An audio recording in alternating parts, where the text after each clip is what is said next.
I'm Graham Allison. I'm the director of the Belfer Center for Science and International Affairs and the Douglas Dillon Professor here at the school. And I'm the co-author of a new book called Lee Kuan Yew, The Grand Master's Insights on China, the U.S., and the World. What this book does is try to capture the strategic nuggets from the grand strategic master, Lee Kuan Yew, the founder of Singapore, its prime minister for the first 20 years, and the mentor to governments since then, including the current government, in which the prime minister is Lee Kuan Yew's son. For 5 decades, Lee Kuan Yew has been a giant not just in Singapore, but on the global stage, mainly because he was the person that the Chinese turned to when they began to think about their march to the market.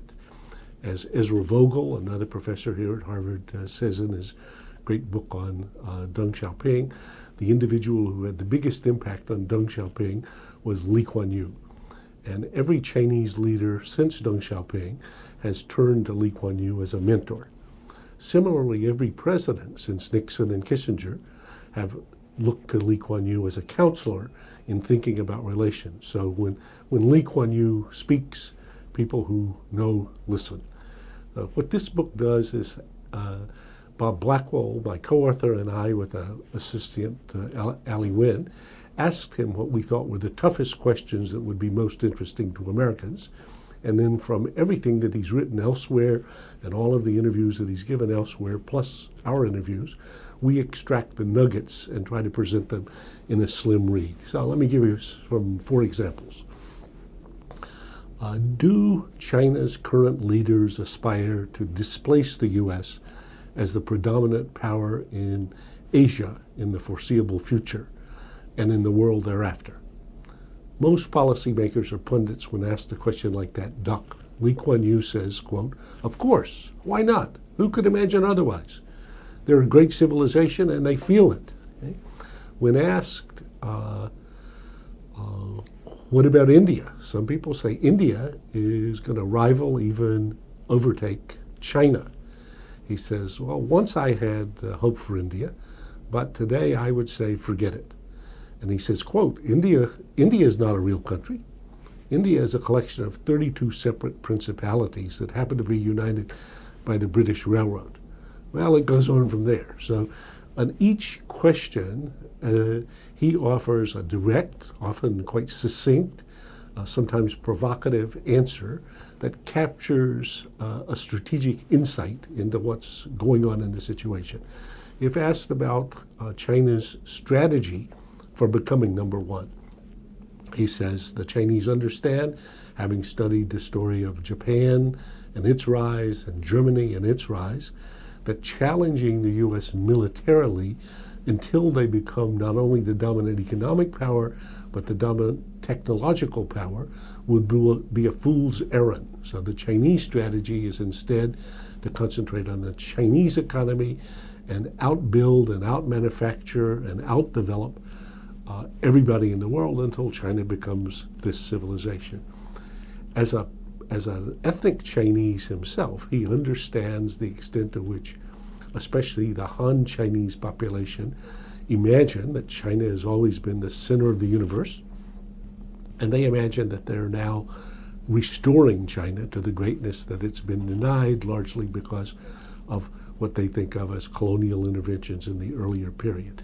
So if one's trying to think about the rise of China over the next 10 years or 20 years or 30 years, or the future of the U.S., about which he has both some very negative things to say, but also some positive things, because long term, he's not short the U.S.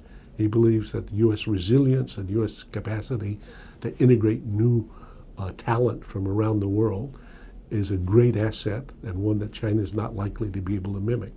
But the future of Asia, as many people say, this will be the Asian century, or the implications of China's rise for its neighbors, including people like Japan, but the Philippines, but also Singapore, which has to survive by being alert and agile. About all these things, he's got very clear answers that I don't always agree with, but I find to be quite insightful, informative, illuminating, and fun. So let me do one more idea here. I think what most Americans miss is the extent to which the rise of China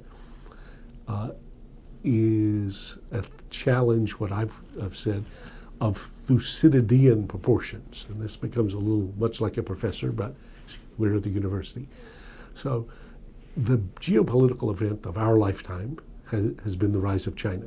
In the last 30 years, since 1980, and China's march to the market, China has risen further and faster on all dimensions than any country ever in history.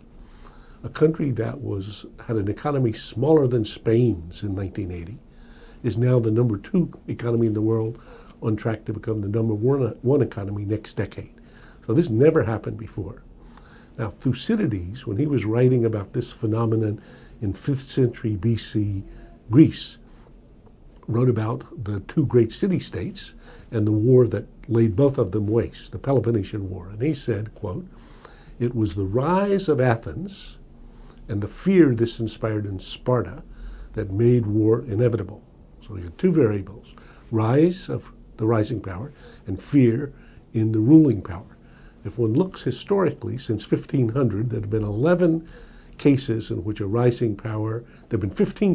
which a rising power rivaled a ruling power. In 11 of the 15, the outcome was war. So when a rising power rivals a ruling power, watch out. Okay? And I would say what Americans should understand, and the Lee Kuan Yew book can help us, is the Thucydides challenge, which is how do we manage an environment? How do we, and how do the Chinese leaders, manage what will be not just a 1-year or a 4-year, but a 10-year or 20-year, 30-year adjustment in which statesmen in both countries do better than their predecessors, who in 11 of the 15 cases did their best, but their best was a war, and in the case of the U.S. and China, a war that would be catastrophic for both parties.